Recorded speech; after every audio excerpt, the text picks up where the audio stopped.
MNCs లో job చేసి అందరూ డబ్బు సంపాదిస్తారు. కానీ ఎంఎన్సీస్ ఎదుగుదలలో భాగం కావడానికి మరొక మార్గం ఉంటే ఏం చేయాలి? మరింత తెలుసుకోవడానికి ఇంకా చూడండి. ఒరే, ఈ రిక్షా లైన్ చూస్తుంటే కళ్ళు తిరుగుతున్నాయి. ఆగు బ్రో, నేను ఇప్పుడే క్యాబ్ తెప్పిస్తాను. ఇవాళ మళ్ళీ వై నాట్?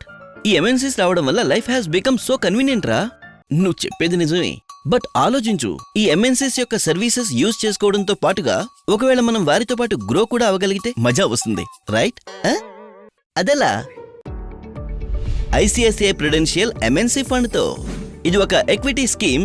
ఇది ఎంఎన్సీ స్పేస్ లో వచ్చే ఆ కంపెనీలలో ఇన్వెస్ట్ చేస్తుంది. ఎంఎన్సీస్ అంటే ఆ కంపెనీస్. వీటిలో నుంచి కనీసం ఒక కండిషన్ అయినా ఫుల్ఫిల్ చేయాలి.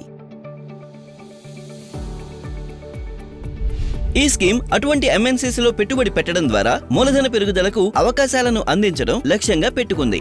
ఎందుకంటే అటువంటి కంపెనీలు ఫైనాన్షియల్లీ స్టేబుల్ గా భావించబడతాయి. ఇంకా వీటిలో ఉంటుంది సస్టైనబుల్ గ్రోత్ కి సంభావ్యత. ఎందుకంటే ఈ బిజినెసెస్ మల్టిపుల్ జియోగ్రఫీస్ లో వైవిధ్యత కలిగి ఉన్నాయి. ఇవి ఆ ప్లేసెస్ లో ఉన్న టెక్నాలజీస్ ఇంకా ఎక్స్పర్టైజ్ ని యూజ్ చేయగలవు.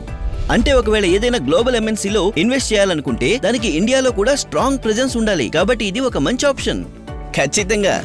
ఒకవేళ మీరు ఇటువంటి మరిన్ని స్కీమ్స్ గురించి తెలుసుకోవాలనుకుంటే మా ఛానల్కి లైక్, షేర్ ఇంకా సబ్స్క్రైబ్ చేయండి. మ్యూచువల్ ఫండ్ పెట్టుబడులు మార్కెట్ రిస్కులకు లోబడి ఉంటాయి. స్కీమ్కి సంబంధించిన పత్రాలన్నింటినీ జాగ్రత్తగా చదవండి.